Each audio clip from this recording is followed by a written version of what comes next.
YSR Congress party ఎన్నికల్లో దారుణంగా ఓడిపోయింది. చంద్రబాబు గారి నేతృత్వంలో తెలుగుదేశం పార్టీ కూటమి ఘన విజయం సాధించింది. అయితే ఓడిపోయిన తర్వాత వైఎస్ జగన్మోహన్ రెడ్డి గారి దగ్గర నుంచి ప్రతి వైఎస్ఆర్ కాంగ్రెస్ పార్టీ నాయకుడు తప్పంతా ఈవీఎంలు అంటున్నారు. నేను జగన్మోహన్ రెడ్డి గారికి వైఎస్ఆర్ కాంగ్రెస్ పార్టీ నాయకులకి చెప్పేది ఒకటే, రాజకీయాల్లో గెలుపు ఓటమి సహజం. గెలుపు ఓటమి రాజకీయాల్లో సహజం. గెలిచామని విర్రవీగినా, ఓడామని భయపడినా, గెలిచామని విర్రవీగినా, ఓడామని భయపడినా, ఓడామని అడుగు వెనక్కి వేసినా అక్కడి నుంచే మన పతనం స్టార్ట్ అవుతుంది. అలా కాకుండా ఎందుకు ఓడామా అన్న కారణాలు సమీక్షించుకుని లోపాలను సరిచేసుకుని బాధ్యత గల ప్రతిపక్షంగా ప్రతిపక్ష హోదా కూడా వైఎస్ఆర్ కాంగ్రెస్ పార్టీకి రాలేదు కాబట్టి బాధ్యత గల ఓ పార్టీగా అసెంబ్లీలో ప్రజా సమస్యల పట్ల ఉండాలి. కానీ అలా కాకుండా తప్పంతా ఈవీఎంల మీద దోస్తే దాన్ని ప్రజలు హర్షించరు, ప్రజలు అసహించుకుంటారు, నవ్వులు పాలవుతారు. జగన్మోహన్ రెడ్డి గారైనా వైఎస్ఆర్ కాంగ్రెస్ పార్టీ అయినా ప్రజల్లో నవ్వులు పాలవుతారు. ఈ సందర్భంగా ఏదైతే ఎన్నికల్లో ఓడి ఎందుకు ఓడావా కారణాలు అన్వేషించకుండా, ఓడామని భయపడకుండా, అడుగు వెనక్కేయకుండా రాజకీయాల్లో గెలుపోవటం సహజమని ఒక స్ఫూర్తిగా ముందుకు సాగకుండా ఈవీఎంల మీద ఆరోపణలు చేసే జగన్ గారిని, వైఎస్ఆర్ కాంగ్రెస్ పార్టీ నాయకుల్ని కొన్ని ప్రశ్నలు అడుగుతున్నా వారు దానికి సూటిగా స్పష్టంగా సమాధానం చెప్పగలిగితే ప్రజలు అర్థం చేసుకుంటారు. నేను అడిగేది ఏమిటంటే, వైఎస్ఆర్ కాంగ్రెస్ పార్టీ నాయకులారా, ఈవీఎంలు ట్యాంపరింగ్ చేసేటట్లుంటే బీజేపీ 400 సీట్లు లక్ష్యంగా పనిచేసింది, 400 సీట్లు గెలవబోతున్నామని చెప్పింది. మరి మిత్రపక్షాల సహకారంతోనే ఈరోజు కేంద్రంలో బీజేపీ అధికారంలో ఉండే పరిస్థితి. నిజంగా ఈవీఎంలు ట్యాంపరింగ్ జరిగి ఉంటే బీజేపీ మిత్రపక్షాల మీద ఆధారపడే పరిస్థితి ఎందుకు వస్తుంది? ఆఖరికి అయోధ్యలో, ఆఖరికి ఉత్తరప్రదేశ్ లో బీజేపీకి అంత భారీగా ఎందుకు సీట్లు తగ్గుతాయి? ఉత్తరప్రదేశ్ బీజేపీ అధికారంలో ఉండే రాష్ట్రం, బీజేపీ ముఖ్యమైన రాష్ట్రం. ఆ యొక్క రాష్ట్రంలో ఎందుకు బీజేపీకి దారుణంగా సీట్లు తగ్గుతాయి? ఆఖరికి అయోధ్య ఉన్న ఫైజాబాద్ పార్లమెంట్ సీటు ఏదైతే బీజేపీ ప్రతిష్టగా తీసుకుందో, అయోధ్య రామ మందిరం, ఆ అయోధ్య ఉన్న ఫైజాబాద్ పార్లమెంట్ బీజేపీ ఎందుకు ఓడిపోతుందో ఒక్కసారి జగన్మోహన్ రెడ్డి గారు, వైఎస్ఆర్ కాంగ్రెస్ పార్టీ నాయకులు సమాధానం చెప్పాలి. బీజేపీ తమిళనాడులో పాగా వేయాలని విశ్వ ప్రయత్నం చేసింది. అన్నామలై బీజేపీ తమిళనాడు అధ్యక్షుడు ఒక పోరాట స్ఫూర్తి తగిలించి ముందుకు కదిలాడు. అన్నామలై కూడా ఎంపీగా ఓడిపోయాడు. బీజేపీ ట్యాంపరింగ్ చేసి ఉంటే అన్నామలైని గెలిపించుకోలేదా?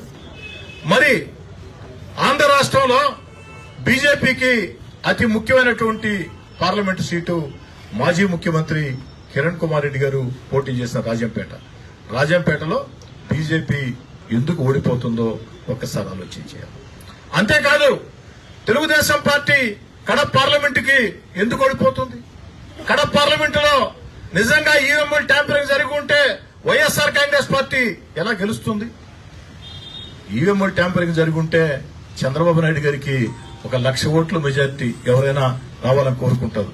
మరి చంద్రబాబు గారికి 1,00,000 ఓట్ల మెజార్టీ తెచ్చుకోలేరా ఈవీఎంలు ట్యాంపరింగ్ చేసుకుంటే?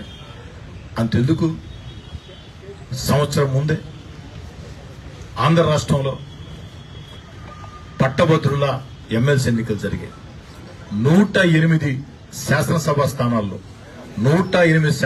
స్థానాల్లో శ్రీకాకుళం నుంచి కడప దాకా తెలుగుదేశం పార్టీ. ఆ రోజు తెలుగుదేశం పార్టీ ఒక్కటే పోటీ చేసింది. తెలుగుదేశం పార్టీకి జనసేనతో పొత్తు లేదు, బీజేపీతో పొత్తు లేదు.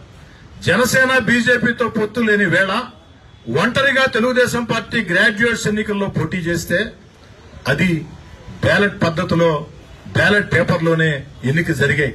వైఎస్ఆర్ కాంగ్రెస్ పార్టీ నాయకులారా, గెలవాలని అడ్డదారులు దొక్కి కోట్లు కుమరించి అధికారాన్ని వాడి ఆ మూడు గ్రాడ్యుయేట్స్ ఎన్నికల్లో అంటే 108 అసెంబ్లీ స్థానాలకి ప్రాతినిధ్యం వహించే ఆ యొక్క గ్రాడ్యుయేట్స్ ఎన్నికల్లో వైఎస్ఆర్ కాంగ్రెస్ పార్టీ ఎందుకు ఓడిపోయింది? అది బ్యాలెట్ పేపర్లో ఎందుకు జరిగింది? ఆ ఎన్నికల్లో తెలుగుదేశం పార్టీ ఆఖరి కడపతో సహా ఎలా ఘన విజయం సాధించింది? అది బ్యాలెట్ పేపర్తో జరిగింది. దీనికి ఏదైనా మీరు సమాధానం చెప్పే పరిస్థితి ఉంటుందా? నిజంగా ఆశ్చర్యకరంగా ఉంటుంది. ఎందుకంటే జగన్మోహన్ రెడ్డి గారికి అలవాటు ఉంది. 151 స్థానాలు పోయినసారి గెలిచారు. 151 స్థానాలు జగన్ గారు గెలిస్తే జగన్ గారి ఒక్కరి కష్టమే. పాపం ఎమ్మెల్యే అభ్యర్థులు, కార్యకర్తలు, సోషల్ మీడియా కార్యకర్తలు జగన్మోహన్ రెడ్డి గారి పాదయాత్రకు వస్తే కోట్లు ఖర్చు పెట్టి చేసే నాయకులు వీళ్ళెవ్వరి శ్రమ లేదు. ఒక్క జగన్మోహన్ రెడ్డి గారి వల్లే 151 స్థానాలు 2019లో వస్తాయి.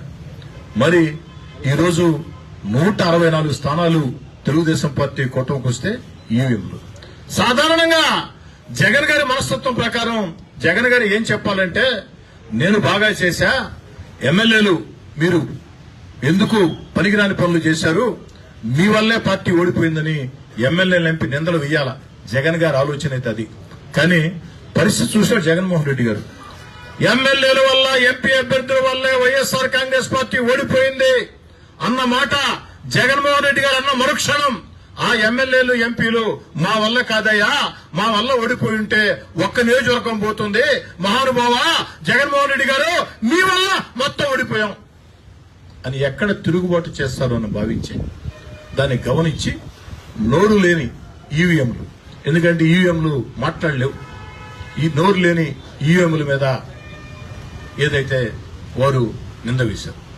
వీవీప్యాట్లు కూడా లెక్కించారే, ర్యాండమ్ పద్ధతిలో వీవీప్యాట్లు కూడా లెక్కించారే. వీవీప్యాట్లు ఎలక్ట్రానిక్ ఓటింగ్ కాదు కదా, వీవీప్యాట్లు కాగితం పద్ధతిలో ఉంటాయి కదా.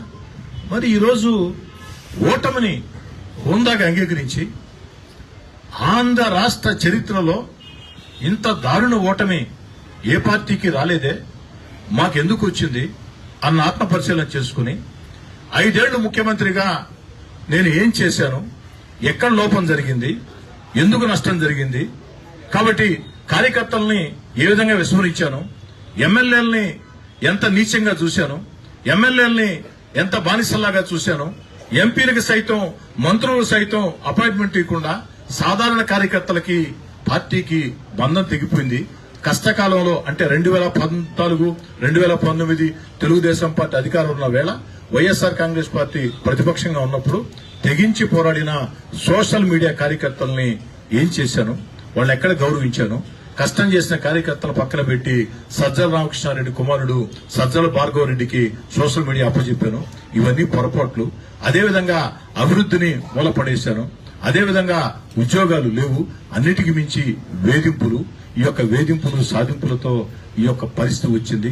ఇంకా కారణాలుంటే మేధావులతో, ఆంతరంగికులతో, ఎమ్మెల్యేలతో స్వేచ్ఛగా మాట్లాడనిచ్చి ఆత్మపరిశీలన చేసుకోకుండా నోరు లేని ఈవీఎంల మీద నిందలు వేస్తే జగన్మోహన్ రెడ్డి గారు ఎప్పటికీ ప్రతి ఎన్నికల్లో కూడా, రేపు మళ్లీ జరగబోయే ఎమ్మెల్యే ఎన్నికల్లో కూడా మీరు ఈవీఎంల మీద నిందలు వేసుకుంటూ పోవాల్సిందే తప్ప మీరు ఎప్పుడు కూడా హోందాయుతంగా ఒక ప్రతిపక్షంగా ప్రజలు ఇవ్వకున్నా ప్రత్యర్థి పక్షంగా కనీస పార్టీ పోరాటం కూడా చేయకుండా ఈవీఎంల మీద నిందలు వేయటం అనేది ప్రజలు నవ్వుకుంటున్నారు. జగన్మోహన్ రెడ్డి గారికి, వైఎస్ఆర్ కాంగ్రెస్ పార్టీ నాయకులకి హితవు చెప్తూ ఉన్నా, ఎందుకు ప్రజల్లో ఇప్పటికే ఓటమి భారంతో మీరు ఇబ్బందులు పడుతూ ఇంకా సునకం ఎందుకు అవుతారు, ఇంకా ఎందుకు ప్రజల్లో నవ్వులు పాలవుతారని హితవు చెప్తున్నా.